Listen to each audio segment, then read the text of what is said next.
garden, it really is worth finding out, isn't it? Because it's going to rule so much what you can grow. And what you choose to put in particular positions, Yeah. which is the key to all this. Oh, there he goes. Is off.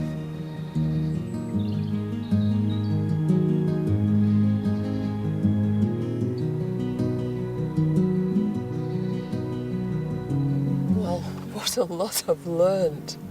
And the more you know, the more you need to know, you want to know, and the more you realise how little you knew in the first place. And it's been a real honour and a privilege to have these people here in my garden. With robin, I discovered that by drying seed thoroughly and storing it at much colder temperatures, I'll be able to keep it for much longer. And Keith helped me truly appreciate my clay soil and revealed just how complex it is. Kim opened the window into the fascinating structure of leaves. I've actually seen photosynthesis taking place.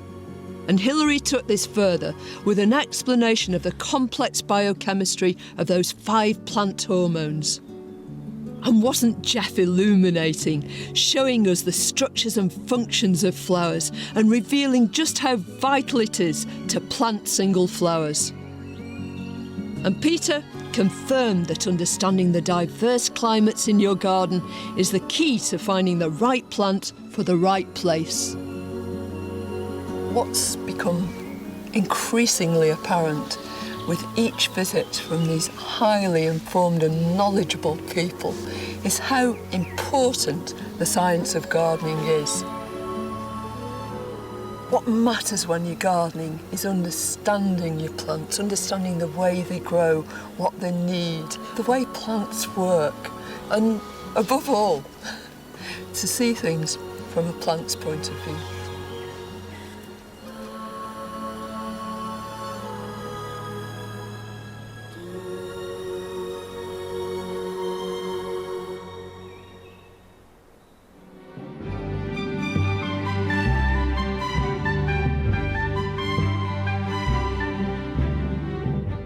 New to BBC Two, all eyes on the landscape as Claire Balding discovers Britain by bike next. Then there's comedy with Stephen K. Amos and special guest, funny, funky songbird Mary Westenberger at 10.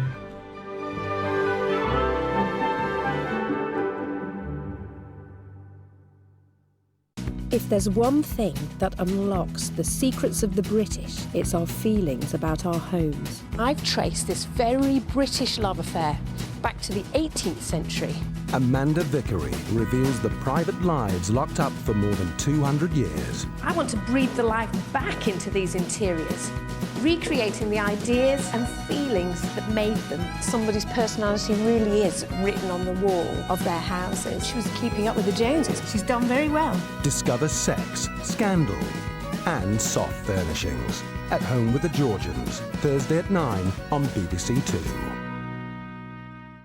When you did petition the Admiralty, it was the Assistant Secretary, Sir Arthur Hill. Do not come upon this personally. Come upon it as a man of the law. There are hopes of your husband's mercy. I cannot think him altogether cruel. I am yet finished with you. Yarrow's Law continues Sunday at 9 on BBC One. See the previous episodes on BBC iPlayer.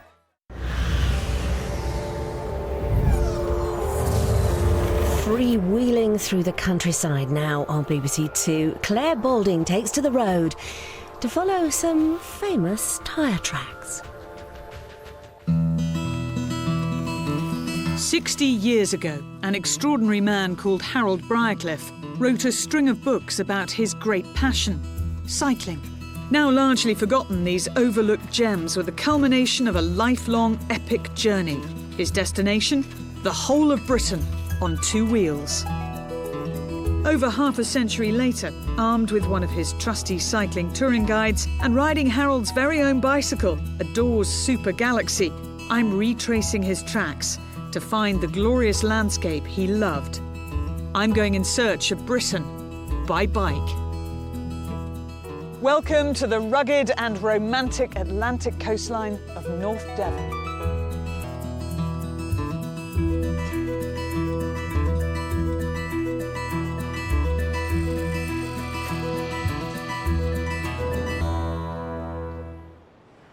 I've come to North Devon, a favourite destination of the cyclist and author Harold Briarcliffe, who described this coastline as incomparably the finest and grandest anywhere in the country. And he said in quaintness and pleasantness, the villages and hamlets of the West Country stand alone. Yet soon after Harold's visit here, this same landscape would inflict a terrible tragedy on the people of this area.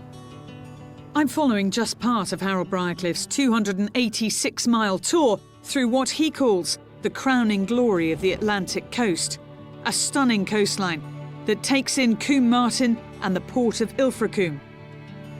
Along the way, I'll be exploring how the landscape of Devon has shaped its destiny and how the people of the area continue to look ahead at new ways of making the most of their tremendous natural resources. My first port of call is Lynmouth. Now, there'll be plenty of climbing to come, but the first bit is easy. Harold Briarcliffe, normally a straight-talking northerner, was exceptionally struck by its effortless appeal. The situation of Lynmouth at the foot of a steep-sided valley is a most romantic one. 200 yards from the shore, the two Lynn streams, east and west, unite, and even their final yards are inclined, so that Lynmouth has no untidy estuary. The courses of the two Lynns are amongst the most picturesque stretches of valley scenery in Britain. Picturesque, romantic, undoubtedly. But this place has changed dramatically since Harold cycled through. In 1952, just a few years after his cycling touring guides were published, the worst post-war flood in Britain took place here. It may look calm today, but in August 1952, after 90 million tonnes of rain fell on Exmoor, the combined force of the swollen Lynn rivers almost destroyed the entire village. Local historian Tim Prosser remembers weeping when he heard the news of the disaster, and ever since, Lynmouth's flood has held a peculiar fascination for him. He told me what happened that dark summer day. This black, ominous cloud came over in the afternoon. Some people have likened it to the cloud seen after an atomic explosion. And by 6 o'clock, the village was in pitch darkness. Excitement grew during the day, but that turned to concern at about 6 o'clock in the evening, when Maybridge was swept away, and then all hell let loose. This footage, taken the next morning and never before shown in public, graphically portrays the devastation caused by the Lynmouth flood. In total, 34 people lost their lives when bridges and buildings collapsed as water engulfed the village. Shocked survivors were helped to escape from their ruined homes as the community tried to find safety and shelter from the wreckage left in the wake of the relentless flood. In one night, Lynmouth's relationship with the Lynn rivers was changed forever. Tim has built a scale model of the village, just as it was moments before the flood struck. The model is housed in a museum dedicated to the memory of the victims. Gosh, this is it then, Tim? This is the model of Lynmouth, Claire. How long did this take you to do? 3 years, and a very patient wife, because it was built in the dining room. a contributing factor to the flood was that this Lynn Valley Hotel, built in 1893, encroached onto the riverbed. Consequently, the river became a narrow channel.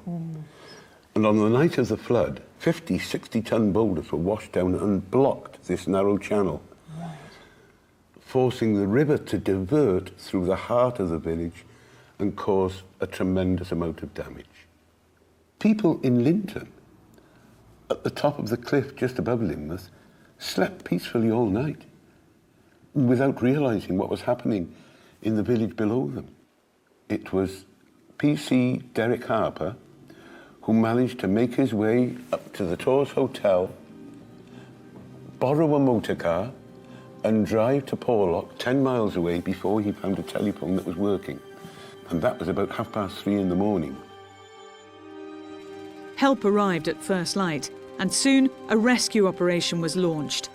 114,000 tonnes of debris were cleared from the mouth of the rivers, and an appeal fund was set up to rebuild the village. Lynmouth became a cause célèbre, and people who had never heard of the village were moved by its plight. Over the following years, a new road was built to improve access for cars, and the rivers were widened, their courses altered to ensure that the village would never suffer another such catastrophe. It's almost as if this is your memorial to those who died in the flood. My life changed from the moment this went on display. All of a sudden, the pride I had and the appreciation of survivors of the flood who would come and look at the model and thank me for recreating the village they thought they'd lost forever. Many a tear was shed by the elders of the village. The same power of water that had devastated Lynmouth in 1952 had previously been harnessed for its benefit. The steep drop of the Lyn rivers as they approach the sea is a source of enormous natural energy. So this is the place where all of that water power is put into action. Situated at the bottom of the Glenlyn Gorge, this private hydroelectric station draws on the power of the West Lyn River. But back in 1890, a similar turbine was built on the East Lyn River, and Lynmouth became one of the first settlements in Britain to light its streets with electricity. They also developed a pioneering system using off-peak electricity to fill a reservoir at the top of the hill, generating a constant supply of power regardless of the river flow. Now have a look at this. If you want to enjoy the power of water, this water cannon is just being switched now to full power, and it's just the gravity of water rushing down from the top of Exmoor that's creating this. There's no artificial pump happening here. Gee whiz. That is major league. That would water a few lawns, wouldn't it? And over across the other side of the river, you can see where the flood level was that night in 1952. And they said that in that one night, there was more water coming down here than you'd get in 3 months on the Thames. Must have been absolutely terrifying. And obviously all the lights went out. There was no power because that would have come from the hydroelectric station on the other river, and that was swept away. It would have just been horrendous. Most modern tourists arrive and leave by car, which does make life easier because Lynmouth lies at the bottom of a 500-foot rock face, a daunting hill which was a major obstacle to the area's economic development in the 19th century. Early visitors wishing to reach the village of Linton at the top had to either climb it on foot or hitch a ride on a donkey. Until, that is, the community drew on its natural resources to solve the problem. Now, this cliff railway opened in 1890 and immediately it brought trade and tourism to Linton and Lynmouth. And do you know how it's powered? By water. Now, this isn't the only water-driven railway in Britain, but it is the last. Every other one has gone electric. And the mechanics are really simple, if you're an engineer. Well, basically, it's a counterbalance system. We use a big tank of water under each carriage. When the car's ready to move away, he'll be letting water out of the tank underneath, and he keeps letting water out until the balance changes and the top car becomes heavier. And then it's simply gravity. The top car drops and pulls the bottom car up. The water we use comes from a river inland. When they built the thing, they found a point in the river slightly higher than the top station, and it's fed, gravity fed, along a pipe about half a mile long. And when we let it out down there, it goes under the road and out to sea. Very ecological and, you know, all clever. It's brilliant. Yeah. And here he comes. I see him. Yeah, that's just a buffer. Got it. Yeah, that's water as well. Water right. pressure, and this is the tank. Yeah, that's it. It's an open tank. Okay. Yeah, it's just full of water.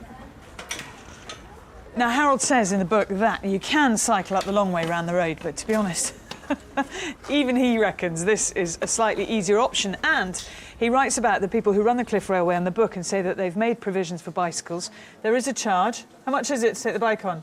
£3 for a bicycle. I think that sounds like a bargain. And then you let it out with this wheel here, do you? That's the brake. Right. Oh, that's the brake. So I still don't understand it.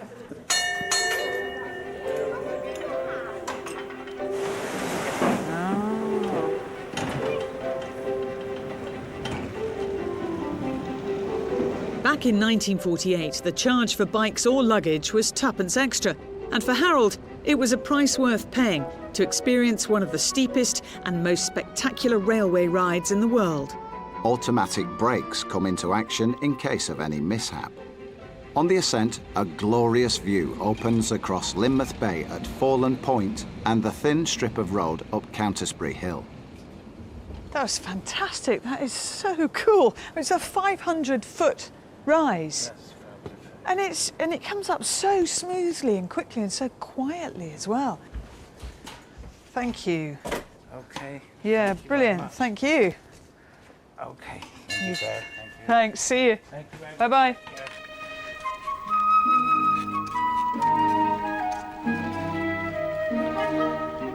Once on firm earth again, the tourist finds himself in the smart streets of Linton, a breezy resort. It would be advisable for the touring cyclist to eat here, for opportunities are fewer for some miles. I'm travelling westwards out of Linton in the direction of Combe Martin by way of an impressive gorge known as the Valley of Rocks. The same Victorian tourists who had made the Cliff Railway a success were equally appreciative of this landscape. With its echoes of the Alps, they called this Little Switzerland. When Harold visited in the late 1940s, he too was impressed. This is one of the finest bits of country in the west. The road gives little impression of what lies to the north, closer to the sea.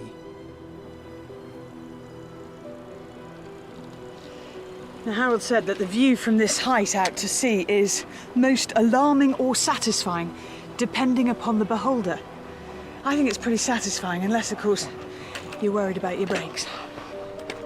The Valley of Rocks is unique in Britain in running parallel with the sea, not inland from it, due to the rivers cutting deeply during the last ice age. Now home to a population of wild goats, the spectacular weathered rock formations are eerily atmospheric. Now, Harold said that the Valley of the Rocks provided sensations in plenty. And the rocks around have really weird names. There's the Devil's Cheese Ring and Ragged Jack. How can you call a rock the Devil's Cheese Ring? It's just ridiculous.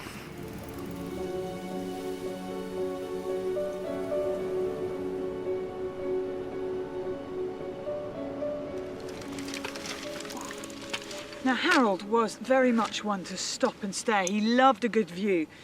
And if that meant getting up high to appreciate the view even better, he'd do that. In fact, he says in the book, leave the bike behind and either make for North Walk or climb up Castle Rock here, because it's definitely worth it. So that is what I'm going to do.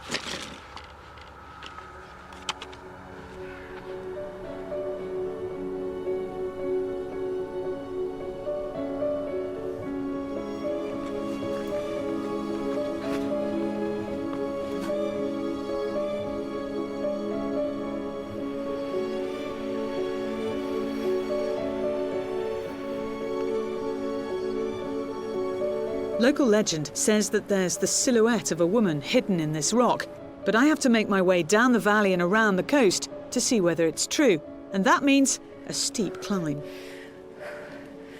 Harold was a man for cycling really long distances, but round here he said keep it short.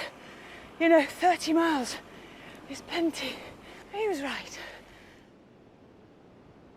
But at the top of the hill is the perfect spot to reveal the secret of the lady hidden in the rock. And this is meant to be the point where I can see, and that's where I was sitting. See the slanty bit of rock? Just under that, and you can make it out. Oh my word! It's a white witch with a broom, and she's wearing a skirt, and you can see her little leg. That's incredible.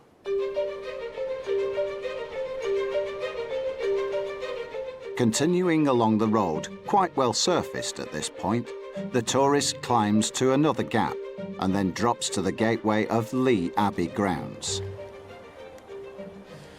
Now, there's a toll here at Lee Abbey, but it's like an honesty box, so there's nobody actually manning it. But it's £1, and that's for cars or bikes. And £1 may seem a bit steep, but a good joke's included in the price. During the next climb, there is a lovely outlook across Woody Bay. For nearly 2 miles, this coastal drive continues, giving splendid pictures of the rocky coast. The views from up here are so bewitching, they led one man to his ruin. In the late 19th century, Woody Bay caught the eye of a solicitor called Colonel Benjamin Lake. What nature and fortune had created round the corner at Linton, he thought he could create here. As part of his grand scheme, the Colonel purchased the Hunter's Inn at the bottom of the adjacent valley, and the current owner, David Orton, has cycled up here to meet me. Hello, David. Oh, gosh, what a sight. So tell me a bit about what it was meant to be. Wooder Bay, as it was originally known, is a beautiful little cove, and Colonel Lake decided that he wanted a tourist attraction on the scale of Linton, Lynmouth, or perhaps even Ilfracombe. His ambition was to have a big pier there, have steamers coming in. The idea was he was going to build very luxurious hotels and villas and further develop this piece of coast. And I assume, therefore, that Colonel Lake invested a lot of his own money in this place. He'd had some slightly dubious dealings in coal shares and lost a lot of money on that. He invested, to be fair to him, he did invest a lot of his own money here, but he mortgaged an awful lot. He then remortgaged his land further to buy more bits of land and help with the development. He was finally declared bankrupt by the London courts, and he personally went bankrupt for £200,000. I mean, that would be the equivalent of millions today, wouldn't it? Phenomenal sum of money, unbelievable. And he'd actually been embezzling his clients' funds, and he was in prison for 12 years. And unfortunately, he didn't complete his sentence because he died. So sort of from these grand plans and this dream of making Woody Bay a rival to, to the other good tourist towns around here, he ended up overspending, being declared bankrupt and dying in prison. I mean, that's tragic. Stealing other people's money is unforgivable. I can understand why he loved this piece of coast so much, and the natural beauty is staggering, but there's no excuse for what he did. So I'm following a route that was undertaken by Harold Briarcliffe, who's a really keen cyclist, came from Hitchin, and he would have cycled along this path. And I suspect that he'd be rather pleased that this never was developed. It hasn't changed at all in the time since he last cycled along here, and it's absolutely beautiful, and he would love it. This is perhaps the finest part of the accessible coast of North Devon. For a mile, the road descends steeply and then reaches the bridge at Hunter's Inn, one of the pleasantest of all spots in the west of England. Hunter's Inn nestles in the heart of the Heddon Valley, one of the deepest valleys in England, and it's quite a relief to ease off the pedals and freewheel down to the waiting refreshment. Talk about a party! What is going on? I didn't think it was going to be this busy. This is our annual beer festival. We do it every year, where we all get together, have great fun. It's a big party. After it was rebuilt by Colonel Lake, the Hunter's Inn became a playground for the rich and famous. Its quirky charms made it a particular favourite for writers and musicians, and it's still a popular watering hole today. Back in the 1940s, the price of a room at the Hunter's Inn was probably well beyond Harold's reach, and that of most ordinary Britons. But after the war, the spending power of working people was growing, and so was the demand for low-cost holidays. Harold's cycle touring guides were written to satisfy an eager new market. 92-year-old Renee Stacey is the only surviving founder member of the Hitchin Nomads, Harold Briarcliffe Cycling Club. She remembers making the most of bicycle holidays with her fellow members. We cycled from 9:30 in the morning until we used to get home about 9 o'clock at night. We'd cycled almost, apart from our lunches and that, we'd cycled all day. We loved bikes, we loved the scenery to get there. No looking out of coach windows, no looking out of train windows, all in our legs, lovely mileage. See, with a bike you could get down little narrow tracks that cars couldn't get to. So you were privileged in a way.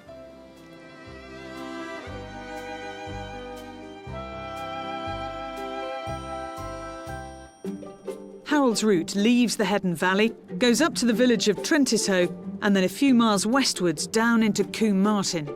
Combe Martin is a straggling village situated in the bottom of a valley and has a fair amount of accommodation for cyclists.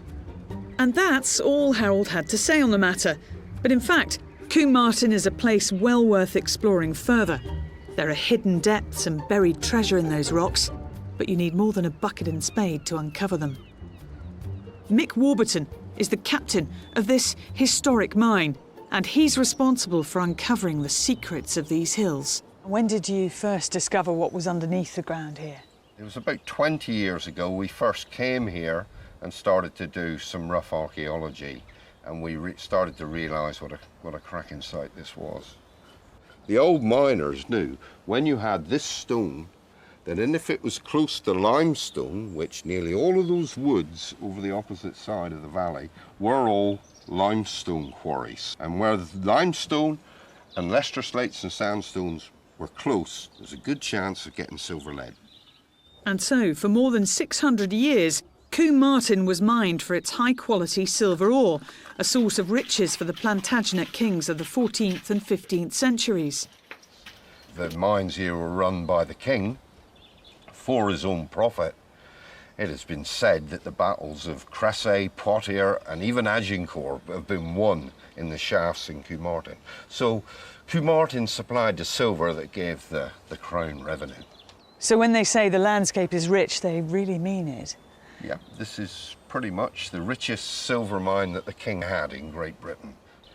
The medieval miners at Combe Martin worked at the cutting edge of their profession, mining silver ore at astonishing depths.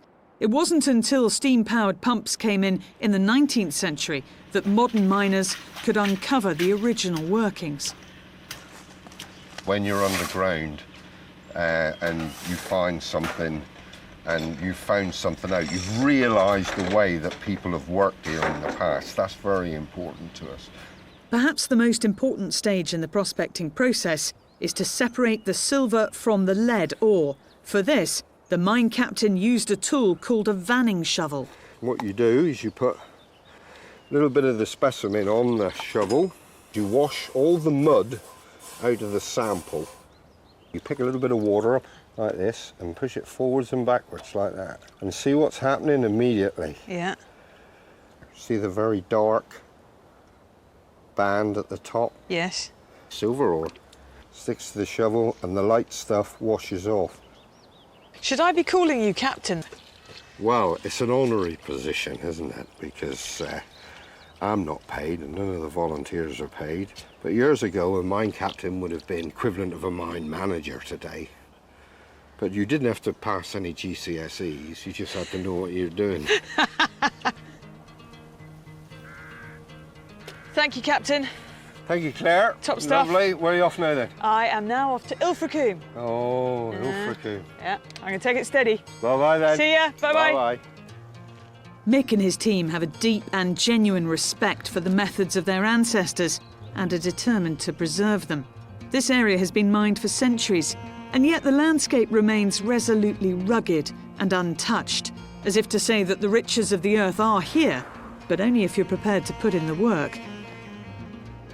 And Harold's Devon tour certainly takes legwork. From Combe Martin, his route winds between the hills and the sea, through the Bay of Heal, and climbs up briefly before dropping back down into Ilfracombe. Ilfracombe is the largest and most sophisticated resort on the north coast of Devon, lying in a charming and hilly countryside. Well, I started my journey in Lynmouth and finishing it here in Ilfracombe at this ancient harbour that provides a safe port in a stormy Bristol Channel. Gosh, great colour here. Just suddenly you come into the sunshine and everything is bright and alert, and even the houses, it looks like a Neapolitan cake. As I reach the end of my journey, I run into a pair of cyclists who are setting off on theirs. a 102-mile ride coast to coast from Ilfracombe to Plymouth. Now, there's some superstition, isn't there, or there's some ritual you've got to go through before you set off. Just to explain what that is. I believe you have to put your front wheel in the water here, and then when we get to Plymouth at the other end, we'll find somewhere to put our front wheel in the water there.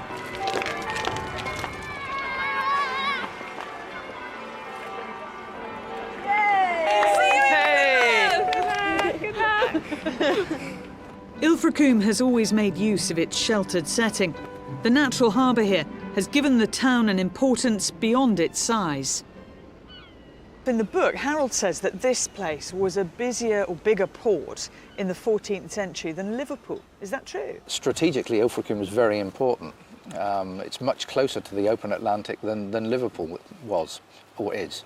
So you could get ships away from Ilfracombe and get them to sea to fight whoever was trying to attack our shores much quicker.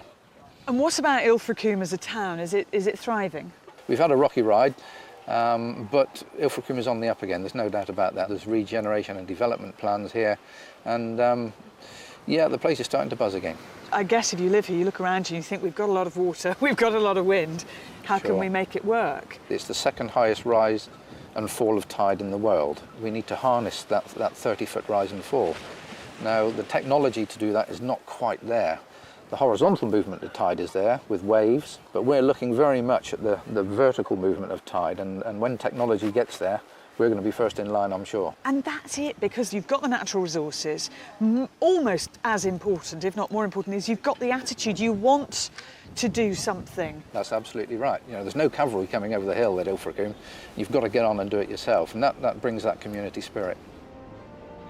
And over the course of this magnificent 20-mile journey, I've discovered just how important that community spirit is in harnessing the area's natural attributes and using them to the locals' advantage.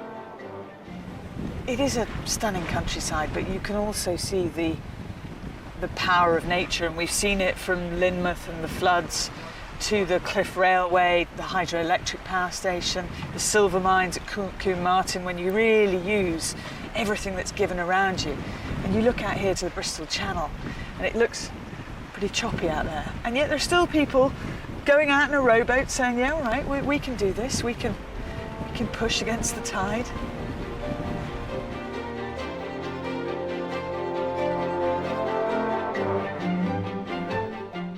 Coming up on BBC Two, comedy with Stephen K. Amos, his mum, and Robbie Williams' stuntman.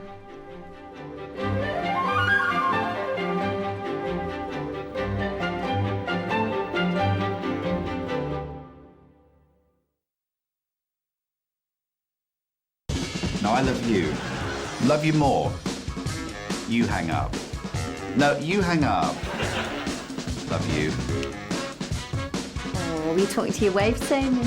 No, I was just checking my voicemails. The Impression Show, Sunday at 10:25 on BBC One. Catch up on BBC iPlayer.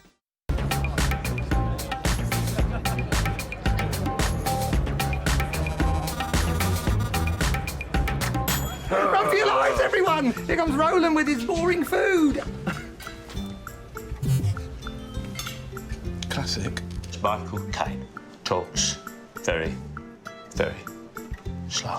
You're not doing it with the kind of... And you don't do the broken voice, but it gets very emotional. Well, it gets very emotional indeed. Just sign there, please. There you go, sir. Precision-engineered comedy from BBC Two.